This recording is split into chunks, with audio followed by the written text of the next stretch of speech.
Hello, everybody, and welcome to another episode of The Male Perspective. I am your host, Lana Reid, and today I'm so excited. I have the pleasure of sitting down and speaking to Professor Pete Alexander. He is an author and stress relief expert. Who doesn't need that in today's world? So, Pete, welcome to the show. Thank you so much for hanging out with me today. Lana, thank you for having me, and thank you for your listeners' time. Awesome, awesome. So, first of all, I want to learn about your journey because this is a very personal issue for you, stress, because there was a time in your life that you were diagnosed with stress, uh, stress-related diabetes, which is kind of, people usually think it's contributed to your diet. But tell us about your journey, your diagnosis, and where you're at today, how you got to be where you're at today. Sure. Actually, the stress relief really helped me with my diabetes. That part of my life started back in 2008.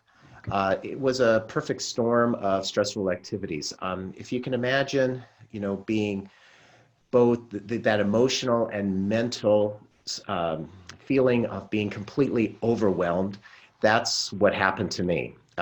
Things like my dad was dying, my mom had major hip surgery and didn't have the insurance to be cared for properly. I had a business to run. I had children that were small and needed my attention. And I had a marriage that was heading for divorce. So needless to say, it was a lot of things on my shoulders. And so I got stress-induced diabetes. And the problem with that was I didn't listen to my body, what stress was doing to me. Mhm. So I just kind of said, oh, okay, fine. I'll take the medications and I'll just keep on burning the candle at both ends, keeping on doing what we do, right, to ourselves. Yes. And what I did was I kept doing that for another 10 years.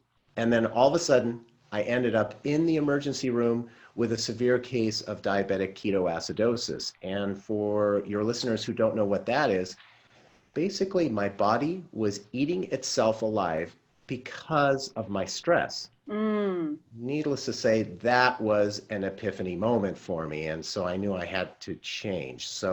And in fact, what's crazy about that is, so I was lying in the emergency room and then I got transferred over to the ICU for the very first time. I had been in the emergency room for different, sports-related activities, or, I had a couple times with the kids where I had to be in the emergency room for them falling down and having injuries. I'd never been in the ICU. Mm. And so I was there for a couple of days as my body was recovering because I was so dehydrated. I was an hour from being comatose.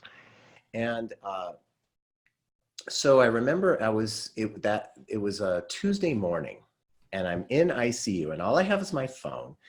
And at roughly 6 a.m., I get a text from my boss who knew I was in the emergency room and ICU, right? Okay. And I get this text saying, you have a webinar you need to run at 8 o'clock in the morning. What are you going to do about it? Okay. So in my typical fashion, I go, oh boy. And I start to do everything I can to reschedule that. So I'm Mhm. pushing the boundaries on my phone, and my glucose numbers were coming down, coming back down to somewhat normal. And all of a sudden you could see this 90-degree angle because the hospital was checking my numbers every half an hour. Mhm. And so they started to skyrocket again. And the nurse at the time just says this simple thing to me. She says, you realize that that's what put you in this bed in the first place. And it was finally that aha moment where I went, what the heck am I doing to Mhm. myself? And why am I trading my mental and physical health for a job? True. And so that was what finally put me on my journey back to more balance and health. And then I realized, all these different techniques that I started utilizing that actually were helping, that were reducing my stress, but I also noticed my glucose numbers coming down. I noticed that my weight came down and my energy came way, way up. And so I thought to myself, I can't be the only person trading my mental and physical health for my career or other, responsibilities. And so that's why I decided to write the book and start a coaching practice that helps others similar to myself that are hard driving leaders who, really need to get a little bit more balance before they end up in the same similar situation. All right, all right. So, what changes after this epiphany moment? What lifestyle changes did you make for yourself? So the first thing I did was after I got out of uh, the hospital, I realized, okay, I need to really take care of myself. So the first thing I did was I actually resigned. So I put in my notice. I knew I had one more webinar to do, I think it was like 3 weeks later. And I said, okay, after this webinar and we're recording it and stuff like that, that'll be my last day. Okay. And so then while I was doing that, I started just doing a whole bunch of research. As a PhD, you do a lot of research. You know how to do this. And I started looking at what works, what doesn't. And so there were just an enormous amount of things that could work. And I just started applying them, Okay. and a lot of them worked. A lot of them didn't work for me, but then I realized everyone is different. So Lana, like for example, something that works for me may not work for you and vice versa. So why not have a resource where you can try it out for like 30 seconds a minute? If it works, great. Start utilizing it. If it doesn't, no problem. You didn't invest a lot of time. That's the biggest issue that I see with the, people like myself, where you're running yourself so ragged, you don't have a lot of time.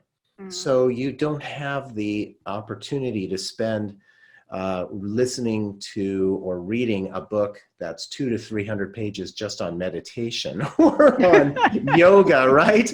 It's like, I've got 5 minutes. I'm walking into this important meeting or presentation, and I am totally at my wit's end.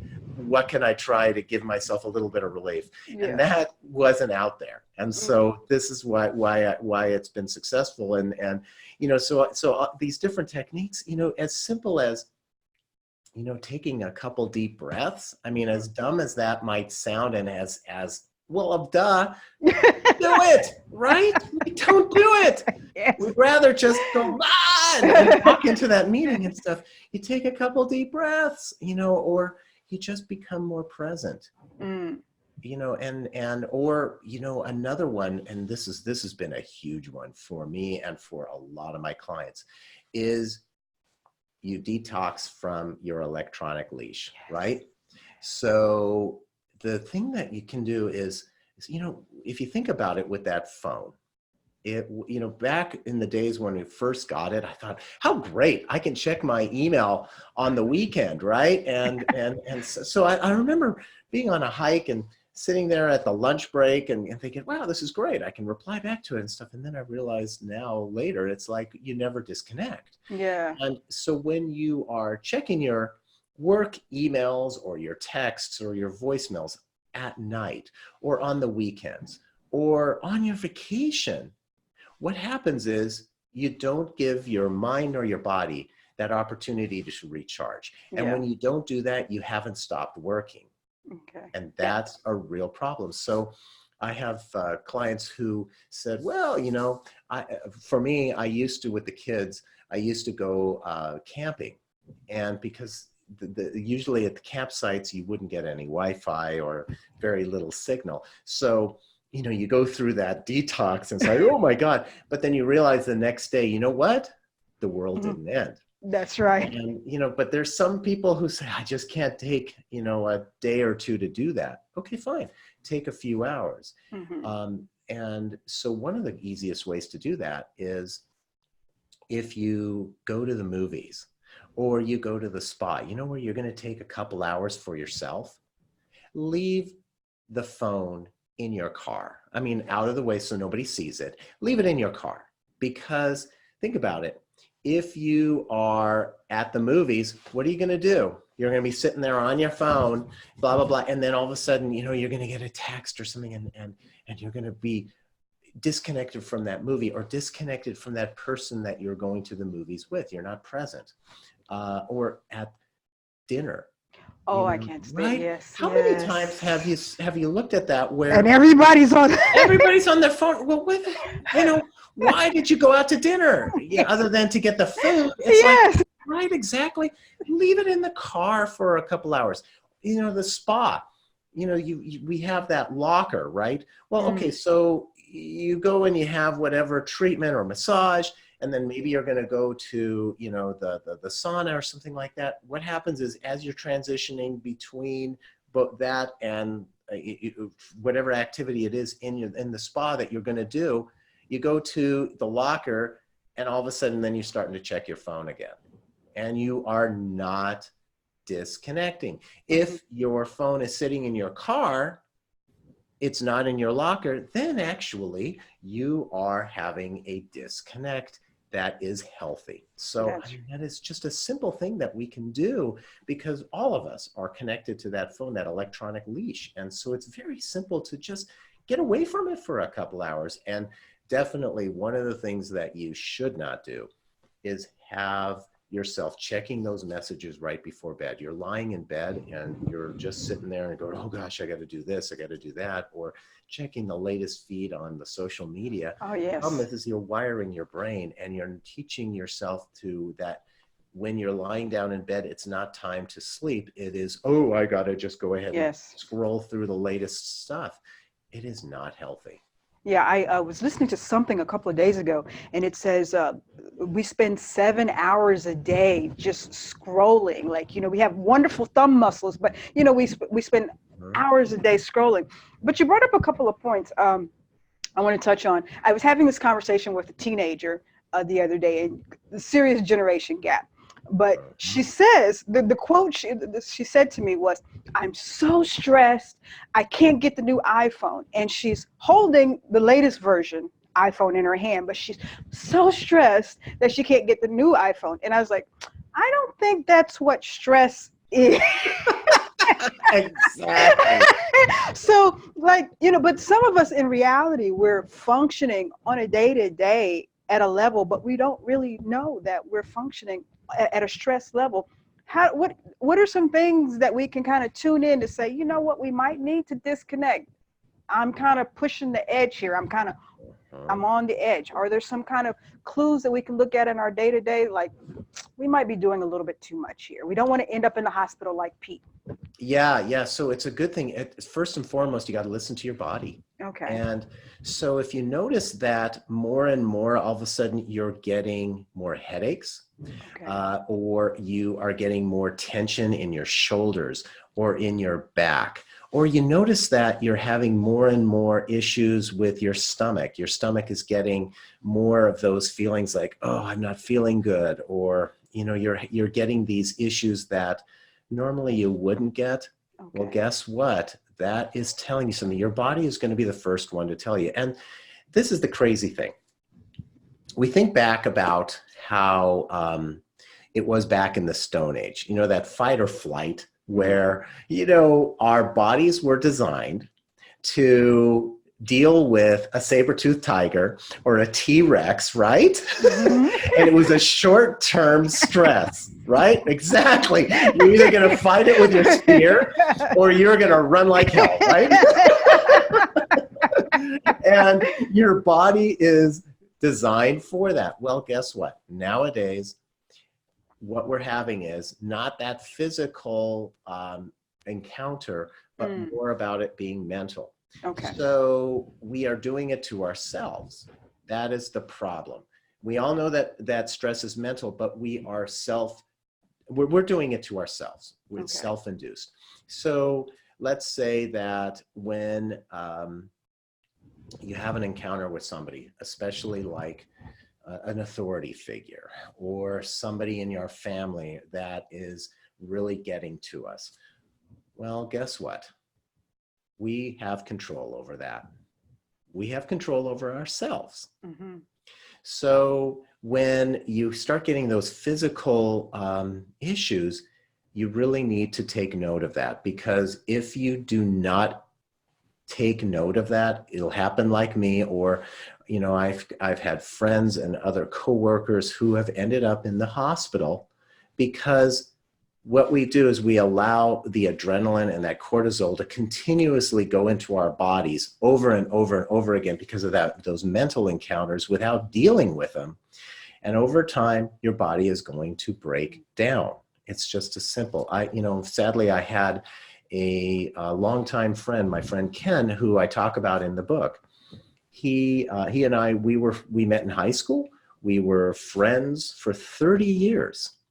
And he, if you fast forward to, our middle lives, and he was dealing with both professional and personal stress, and he ended up in the emergency room with intestinal cancer. Oh. And so the doctors ended up having to remove over 2/3 of his intestines. He ended up then having to take a real, very severe regimen of chemotherapy. And on several occasions, we would have to book time either on the phone or in person in between his chemotherapy regimens because he just didn't have the energy during the chemo. Mm-hmm. So they would give him a week and a half break in between where he could recharge his batteries. And Ken told me on many occasions during those times that he was absolutely convinced that his stress caused his cancer. And clinically, it's true. Okay. What happens is, whether it's cancer, diabetes, heart disease, what happens is our stress on our bodies, that cortisol, that adrenaline, that constantly goes in because of that mental stress. What happens is it causes cellular inflammation. And that cellular inflammation is what causes those chronic diseases. Okay. And sadly, with my friend Ken, it got to him. And 2 weeks before his 49th birthday, he passed away. Oh, wow. And so young. Absolutely. And so the fact is that your listeners really got to take this seriously. Mm-hmm. If your body is talking to you and saying, I'm having problems here, maybe it might be just a frequent cold, a frequent headache. Those are the kind of things that, okay, if it's ongoing and you have been stressed for a significant period of time, that's your body telling you, hey, you got to do something different. You do. And even if you don't have the time to, really spend a lot of effort, start taking note and doing a couple different things. Mm-hmm. Even if it's as simple, like we were talking about, that breathing, or, taking that phone and putting it away for a couple hours. It's okay. The world will not end if you're not checking your phone for the next couple of hours. Right? Exactly. It is okay. And, and if you notice that the world doesn't end, then you start extending that break, and you will find that you will have such a benefit. And in fact, and it's not just the electronics in, like, say, for example, right before you go to bed. How many of us have a TV that is on and, let me just check the news or something like that? Oh my gosh. Yes. No. Because what is the news? Okay. 90% of the news is what?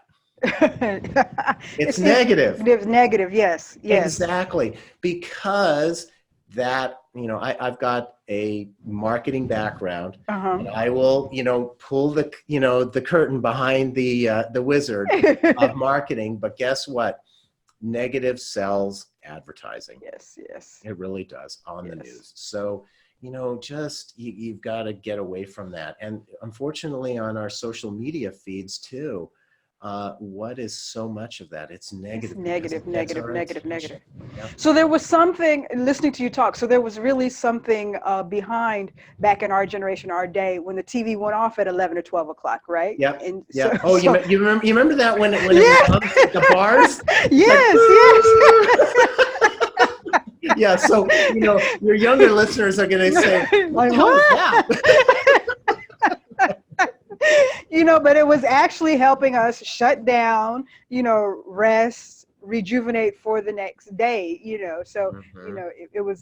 it's part of the process. Now, I want to ask a question, because I was listening to your story about when you were in the hospital bed Mhm. and your boss called you and said, hey, you have a webinar tomorrow. But that gets me to thinking about today's business world, today's corporate world. Yeah.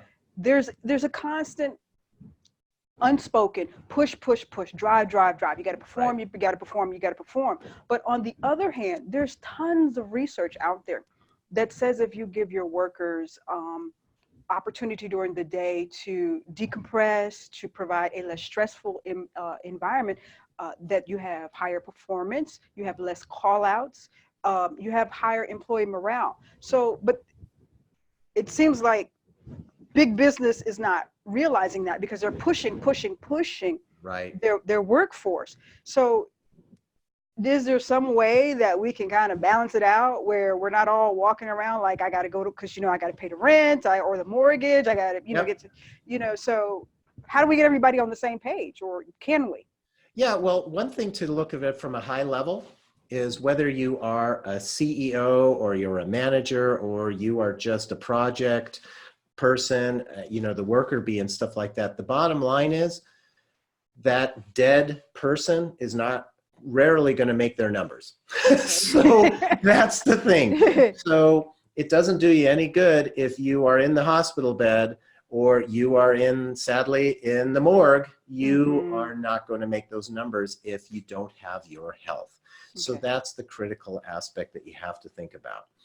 So when you are in that stressful situation at work, there are simple things that we can do. Okay. One of them is, you know, take a walk, even if it is, let's say we're in the wintertime. And if we're in the Northeast and stuff, it's probably not, you're not going to want to go outside. I get that. But why not take a walk in your building? Okay. Or if you are working from home, take a walk in your apartment building, your house, get up, move around. That is critical Okay. because you need to just disconnect from that for even a minute or two, or hopefully 5 minutes. It is so healthy. Another thing that is critical to remember is that, we think that we have to multitask, right? Yeah. Well, the misnomer about multitasking is that it actually makes you less productive. It Okay. may make you look productive, but the bottom line is it actually is less productive. And the reason is because mentally, as we shift from project to project, there is that downtime of winding down from one project. Let's say, okay, I just did 10 minutes on this project and now I'm moving on to the next project, right? You know how that is. We all do Yes. that. Uh-huh. Well, it's not actually just that few minutes transitioning from one project to another. There is really some serious ramp up time mentally that we have to do. And there's been research that's been shown that the more projects that we have on our plate that we're trying to juggle at the same time, the less productive we actually are. Okay. So let's imagine that we have one project that we can focus on. Sure, we will have 100% of our time, our mental effort on that one project. When we add another project, then it's not a 50-50 Mm. relationship. In fact, most of us, when we are having a typical job, we will have at least 5 projects at once that we have to work on.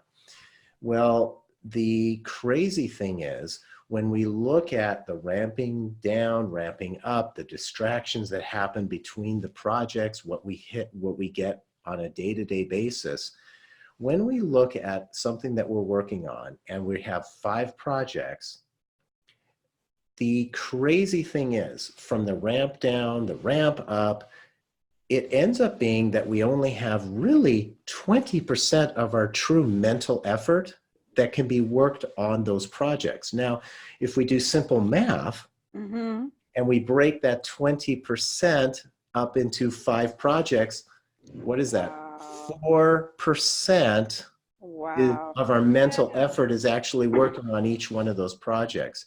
And if you think about that, that means that all those projects are going to get delayed because we just can't give enough effort to it. So really the thing to think about is, are all of those projects truly most important?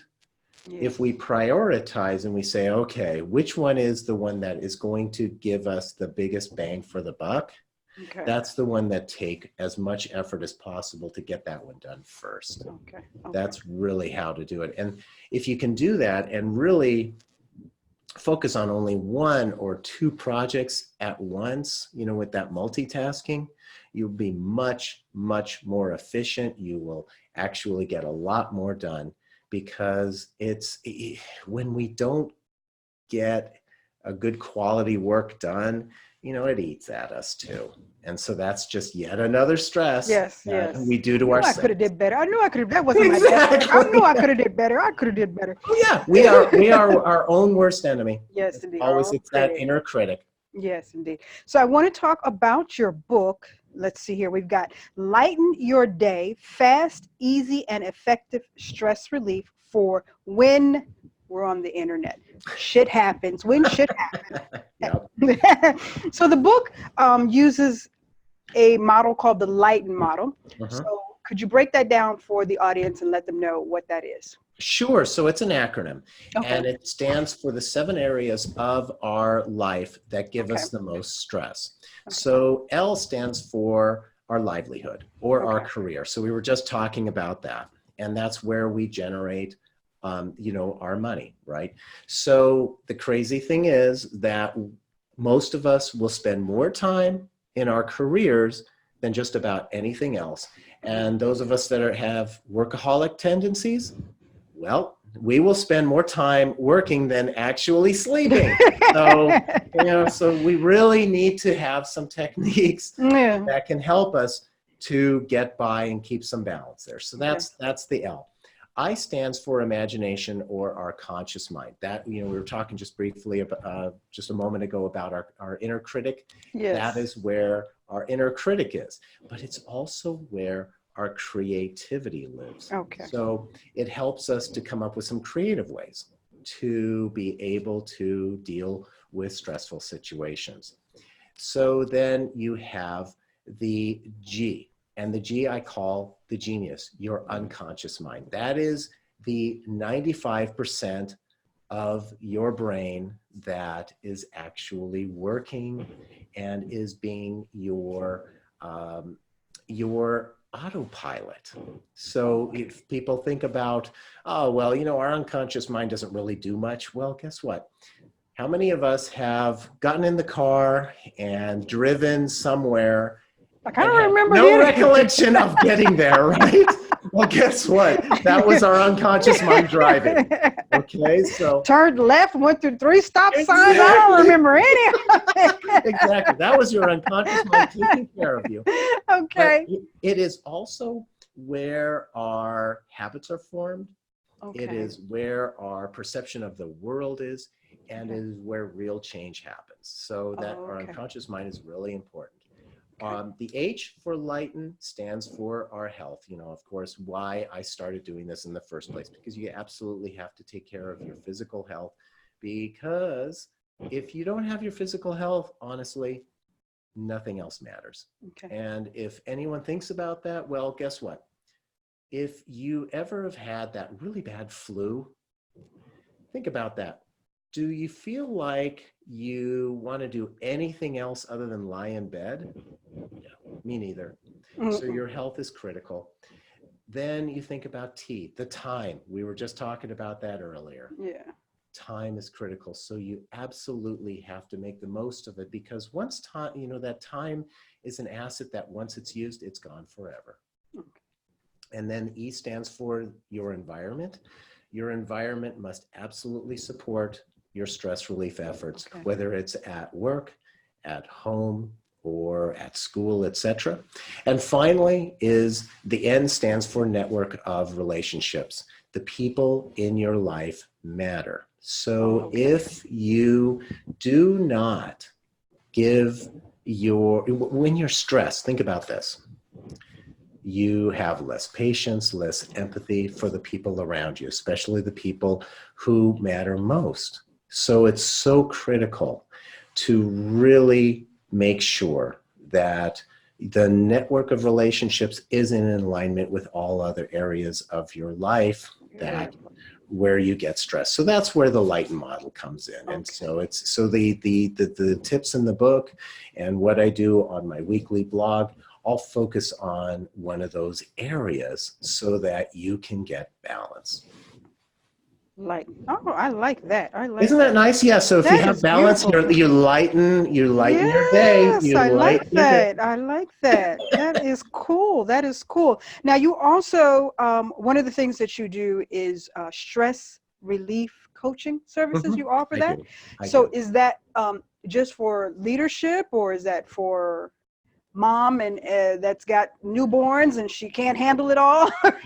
Absolutely. So what I do is I work either on a one-time basis or an ongoing basis with my clients to deal with what's going on in the moment. So Okay. I like to call it situational coaching Situational because, coaching. Okay. as we go back to what the book says, the subtitle is when shit happens. So, It's like, yes. whether it is you are dealing with kids that are just driving you absolutely nuts. In fact, I have one client right now who really wanted to focus on her family. Okay. And because she just, she had the classic thing where she's got her work, she's got her family, she's got her marriage. She just wants to make sure that how do we deal with that better? And in order to not let all these things get to her, then she's a better person for her kids, for herself, for her husband. And so it's just a matter of being more mindful. And so I just helped guide her through that, so certain techniques. And so she's having a wonderful time now because you know what? She just lets things go. It just doesn't let it eat at her as much as it did before. And it's just a simple mindfulness thing. Yeah. And one of the drawbacks, because, at this age in life, I've gotten better at, kind of letting the stress go. But when you travel through this world with other people who are still living at high level of stress, and you're just kind of like, just skipping along, like, hey, everything is wonderful. Everybody's looking at you like, ah! Exactly. Jealous. Or they look at you and they thought you've lost your mind, haven't you? Yes, Right? you're just like, everything is wonderful, and they're just like, ah, and I'm like, that's okay. Exactly. Okay. Well, one of the most powerful techniques that I taught her was the ability to know that at the end of the day, there's an end of day anchor Hmm. where you just know in your mind that at that point, because she works out of the house. And so she's remote. And it's Hmm. really hard because those of us that work remotely, we know that we actually work more hours because guess what? We are not spending that time commuting. We are not doing that water cooler, kind of hanging out. Hey, what's going on and Hmm. stuff. We're just actually because our offices are in our houses, Yes. so it's hard to get away from it. Well, when you start working, it's 14, 16 hours a day because you are sitting at home, you really need to have that anchor. And so having that moment where, okay, for me, it's my wife works at a hospital. And so when she comes home, I hear the garage door. Hmm. And so I know that when that garage door opens, that is when I need to shut things Hmm. down. And Clock so out, huh? exactly. And so for someone who's in an office, maybe it's turning off the monitor or the computer, putting it in their bag, or lock in their office. One of those things, whatever that is, that's when you need to mentally clock out. Okay. Awesome, awesome tips. Well, Professor Pete Alexander, we're going to do the random question of the day. Okay, And then I'm going to let you tell my audience how to catch up with your blog, sure. maybe, and your stress relief coaching services, and how to pick up the book. So we're going to do the Okay. random question here. Let's see what we got. See what we got here. If your waiter or waitress was a total jerk, would you still leave a tip? That's a great question. Yes. And the reason being is because whether it's a waiter or waitress, or think about ourselves in a day-to-day situation, you know, there are days when we don't bring our best, right? That's true. And we have no idea what is going on with that person in their life. True. So this classic term called presenteeism that is prevalent in the working world, where we come to work, but we're really not mentally there as well as we should be, Yes. right? We physically showed up, but we're Yes. mentally not 100% there. Yeah, that happens to waiters or waitresses. Now, will I give them the fantastic, tip? Yes. No, but I'll still give them 10 to 15% Okay. because, I don't know, unless they were, they really offended me on one hand, Mm-hmm. that's a different story. But if they just, they weren't there all the way, I don't take that out on them Okay. because we have no idea What's going on? It could what's be a going mom who's on. got a sick child at home and she's worried about what's going on at the house. You just never, like you said, sometimes people are just not totally present. Absolutely there. And so we got to give them the benefit of the doubt. And we Awesome. don't know. It would be similar to, have you ever been on the road and somebody cuts you off because they're driving really fast? Mm-hmm. Mentally, what made me change my idea about that, at one point, I used to, I can't believe what a jerk that person was. But what if that person just got a message that their wife is going into labor, or one of their kids just broke a bone and is being rushed to the hospital? We don't know. We just don't So know. you have to realize that once again, we can only control ourselves, That's right. and That's don't make assumptions. And so, long story short, yes, I would still. right. Great. Great. All righty. So let everybody know how they get in touch with your blog, how they catch up with your stress relief coaching services, and also how they pick up the book. Sure. So the first and easiest way is to go to my website, which is petealexander.com. So that's PETEALEXANDER.